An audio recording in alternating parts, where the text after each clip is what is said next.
सखींनो, बिस्किटापेक्षाही खुसखुशीत अशा आपण गव्हाच्या पिठाच्या कापण्या करणार आहोत। मी स्टेप बाय स्टेप तुम्हाला दाखवलेले आहे, ते तुम्ही शेवटपर्यंत व्हिडिओ बघून करा।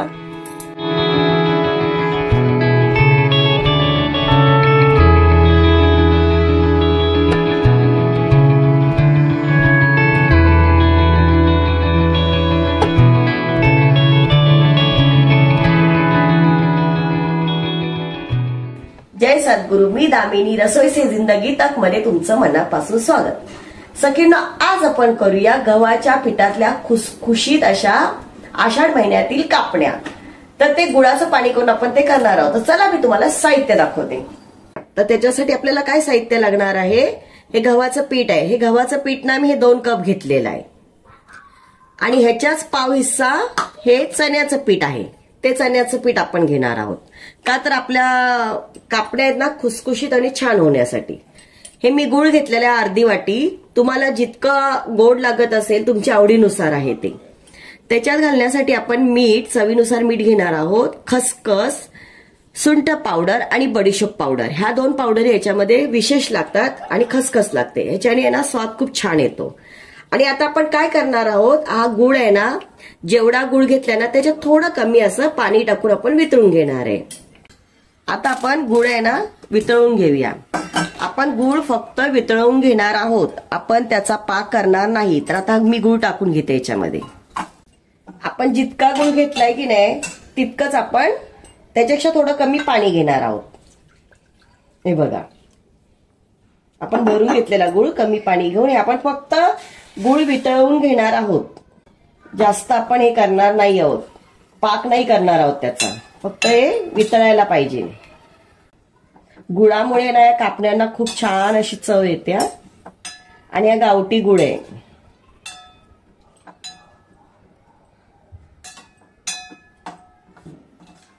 याला काय 2 ते 3 मिनिटं लागतात वितळायला। आपला गुळ वितळून झालेला आहे, आपण त्याचा पाक केलेला नाहीये। आता आपण हे थंड करायला ठेवूया, कारण हे पूर्ण थंड व्हायला पाहिजे।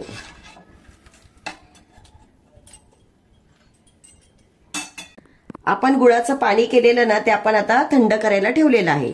आता आपण काय करूया, हे सर्व पीठ आणि त्याच्यामध्ये सर्व सामान टाकून, आता आपण गव्हाचं पीठ घेतलेलं आहे, आता आपण त्याच्यामध्ये चण्याचं पीठ टाकत आहोत, सुंठ पावडर, बडीशोप पावडर। याच्यामध्ये बडीशोपचा स्वाद ना खूप छान येतो। थोडेसे आपल्याला याच्यामध्ये खसखस टाकायची, बाकी आपल्याला नंतर वरती लावण्यासाठी लागणार आहे। आणि हे चवीनुसार मीठ। आता हे आपण काय करणार आहोत, मिक्स करून घेऊया, म्हणजे आपल्या पिठामध्ये सर्व काही साहित्य मिक्स होऊन जाईल। हे बघा, हे सर्व आपण मिक्स करूया। आता आपल्याला ह्याला काय करायचं आहे, आपण ह्याच्यासाठी तेल गरम करायला लावणार आहोत। ह्याच्यामध्ये आपण 2 चमचे तेल टाकून मस्त कडकडीत असं मोहन तयार करून घेऊया। याला चांगली उकळी येऊन दे। हे बघा, मस्तपैकी गरम झालेलं आहे। वरती असं थोडासा धूर यायला लागला ना की म्हणजे छान आपलं कडकडीत झालेलं आहे। हे बघा, वरती धूर यायला लागलेला आहे। आता आपण काय करणार आहोत, हे कडकडीत तेल ना याच्यावरती सोडणार आहोत। तेल एकदम गरम आहे म्हणून काय करायचं, हात घालायचा नाही त्याच्यामध्ये। आपण काय करणार आहोत, चमच्यानी असं मिक्स करून घेणार आहोत तेल त्याच्यामध्ये। एकदम छान सुगंध आला, तेल असं आपण गरम उकळलेलं तेल टाकलं ना त्याच्यामध्ये, बडीशोप आणि सुंठ पावडर, खूप छान सुगंध येतोय याचा। आता आपण काय करणार आहे, याला ना छानपैकी असं आहे ना हे करून मळून घेणार आहोत।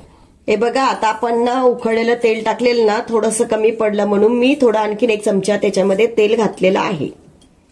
आता आपण काय करूया, आता मी हे सर्व मिक्स करून घेतलेलं आहे। बघा, हे कसं गोळा आहे ना असा मस्तपैकी होतो, म्हणजे याच्यामध्ये बरोबर तेल मिक्स झालेलं आहे। बघा, असा गोळा होणं फार महत्वाचं आहे। बघायचं आपण असा गोळा झाला ना म्हणजे तेल त्याच्यात बरोबर आहे। बघा, हाताला मस्तपैकी झाले। आता आपण काय करूया, ते गुळाचं पाणी बनवलेलं की नाही आपण, आता बघा हे थंड झालेलं आहे। तर आपण आता हे याच्यामध्ये टाकून मळून घेणार आहोत। हे पीठ ना जास्त घट्ट पण नाही मळायचं आणि जास्त पातळ पण नाही मळायचं. आपण थोडं थोडं टाकून मळून घेऊयात. किती लागेल आपण बघूया आता. जर आपल्याला गुळाचं पाणी कमी पडलं असं वाटलं की आपण मळताना, तर आपण थोडंसं साधं पाणी घेऊन पण मळू शकतो त्याच्यामध्ये, पण ते शक्यतो कमी नाही पडणार. आणि हे पीठ घट्टच मळायचं आहे. आता आपण हे पीठ ना मस्तपैकी मळून घेऊया. हे बघा आपलं पीठ आहे ना मस्तपैकी मळून झालेलं आहे. बघा जास्त पातळ पण नाही जास्त घट्ट पण नाही आणि एकदम छान असं आपल्याला हवं ना तसं आपण मळून घेतलेलं आहे. याला ना आपण आता 10 ते 15 मिनिटं ना रेस्ट करण्यासाठी ठेवूया आणि नंतर आपण याच्या कापण्या मस्तपैकी खुसखुशीत अशा बनवून घेऊया. हे बघा आपलं पीठ ना 15 मिनिटात झालेले आहेत ठेवून. आपण रेस्ट करण्यासाठी ठेवलेलं होतं. तर आता आपण ते काढून घेऊया आणि थोडंसं असं मळून घेऊया याच्यात. बघा किती छान असं जास्त घट्ट पण नाहीये जास्त पातळ पण नाहीये. आता आपण काय करूया याचे ना छोटे छोटे गोळे करून घेऊया आणि आपण ते लाटणार आहोत आता. तर आपण जसे शंकरपाळ्या करतो की नाही तशाच कापण्या करून घेणार आहोत त्याच्या. या जास्त आहे ना पातळ पण नाही लाटायच्या जास्त जाड पण नाही लाटायच्या. आपण तो हे लाटत आहे ना तोपर्यंत आपण काय करूया गॅस लावून घेऊया म्हणजे आपलं तेल गरम होईल. आपण तोपर्यंत गॅस चालू केलेला आहे. आपलं तेल गरम होईल. आता आपण हे लाटून घेऊया. याला पिठाची पण शक्यतो गरज लागत नाही तेलाचीही गरज लागत नाही. पण तुम्हाला जसं वाटेल की हे चिकटायला लागलंय मग आपण काय करायचं थोडासा तेलाचा हात लावून घ्यायचा.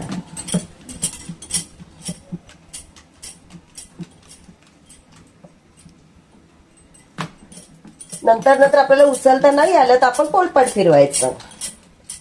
आता काय करणार आहोत आपण हे थोडंसं लाटून झालेलं आहे. तर आपण काय करणार आहोत त्याच्यावरती ना खसखस अशी मस्तपैकी खसखस अशी टाकून घेणार आहोत.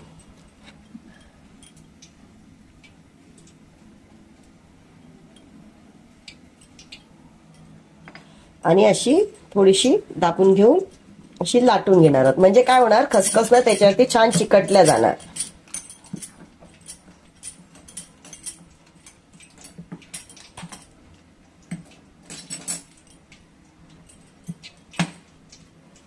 आता परत आपण ना या साईडला दुसऱ्या साईडने पण थोडीशी खसखस टाकून घेणार आहोत.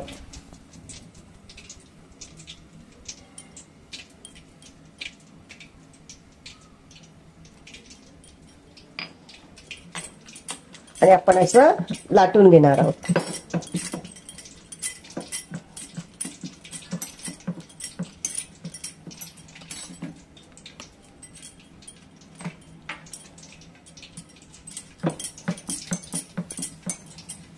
हे बघा आपली मस्तपैकी लाटून झालेली आहे. ही आपण जास्त पातळ पण नाही केली आणि जास्त जाड पण नाही केलेली आहे. जशी आपण भाकरी करतो ना त्या हिशोबाने. तर आता आपण काय करणार आहोत ह्याचे ना काप करून घेणार आहोत. तुम्ही या कटरनेही करू शकता किंवा या सुरीनेही करू शकता. आपण चौकोनी आकार करू शकतो किंवा असा शंकरपाळीचे आकार असतात ना तसाही करू शकतो आपण. आता बाजूच्या कडा आहेत त्या थोड्याशा आपण अशा कापून घेणार आहोत. म्हणजे आपल्याला कसं आहे ना कापण्यांना ना आकार छान देता येतो. आता आपण काय करणार आहोत हे बघा पूर्ण आहे ना व्यवस्थित असं कापून घेणार आहोत. तुम्हाला छोट्या साईज हवी मोठी साईज हवी त्याप्रमाणे.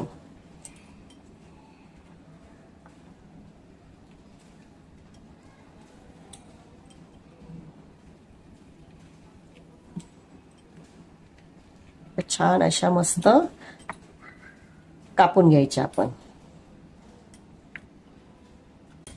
हे बघा हे असे ना डिझाईनचे साचे असतात. तर आपण ना ह्या डिझाईन मध्ये पण करू शकतो. लहान मुलांना थोडंसं काहीतरी वेगळं आणि आवडीसाठी. आता मी हे 2-3 साचे आहेत ना ते डिझाईन मध्ये करते. बघूया आपण कसं येतं.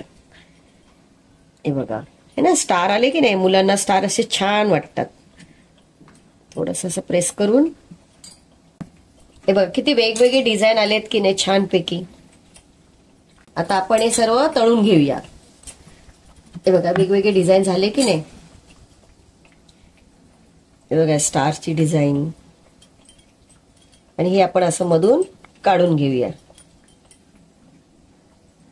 आता आपण याला फ्राय करून घेऊया, मग बघूया. हे बघा, आपण आता हे काप केलेले आहेत, आपण एक एक सोडूया त्याच्यामध्ये.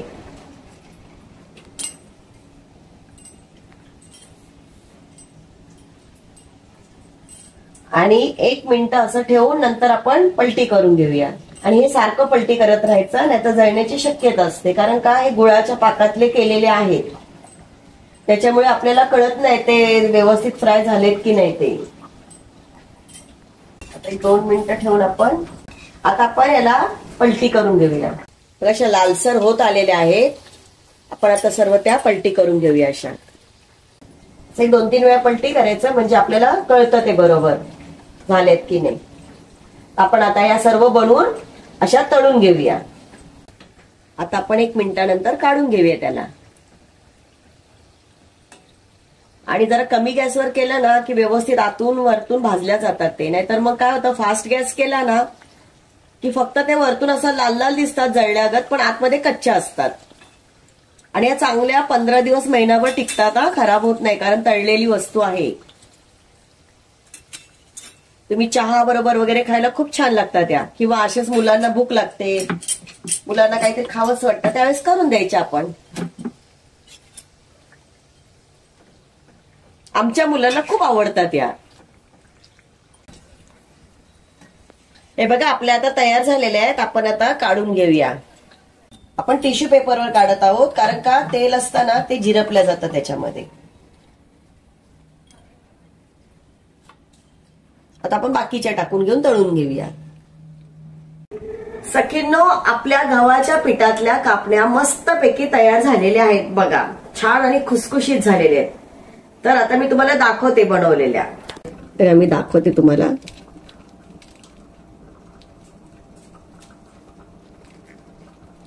हे बघा, मस्तपैकी बिस्किटासारख्या झालेल्या आहेत. आता आपण एक खाऊन बघूया. सखींनो, मस्तपैकी पौष्टिक आहार आहे. आपण चहा बरोबरही खाऊ शकतो, असंही नाश्ता म्हणूनही खाऊ शकतो. आणि लहान मुलांना बाहेरचं देण्यापेक्षा खरोखर एक सुंदर आहे. आपण एक खाऊन बघूया. एकदम सुंदर आणि छान झालेली आहे. एकदम परफेक्ट गुळ, तळणं व्यवस्थित झालेलं आहे आणि कडक असं कुसकुशीत छान झालंय. आणखी मी तुम्हाला एक दाखवते. लहान मुलं असतात ना, काय काय गोष्टी खायला कंटाळा करतात. थोडेसे आपण असे शेपमध्ये थोडे साचे आणून ठेवायचे. मुलांना असे वेगवेगळ्या साच्यांमध्ये दिलं की त्यांना पदार्थ तोच असतो, चव तीच असते, पण थोडीशी डिझाईन वेगळी असेल, साचे वेगळे असेल तर मुलांना वेगळं वाटतं. तर हा छोटासा प्रयत्न. पारंपरिक गोष्टी आहेत त्या संपत चाललेल्या आहेत. आपण छोटासा एक प्रयत्न करूया. ज्या पूर्वीच्या आणि पारंपरिक गोष्टी आहेत, जे पहिल्यापासून बनवत आलेले आहेत, लोकांना ओळख व्हायला पाहिजे की आपण काय खाल्लं किंवा काय बनवलेलं आहे. तर आपण अशा जुन्या जुन्या वस्तू बनवण्याचा प्रयत्न करूया. आणि सगळ्यात महत्वाचं म्हणजे माझ्या चॅनलला लाईक, शेअर, सबस्क्राईब करा. थँक्यू.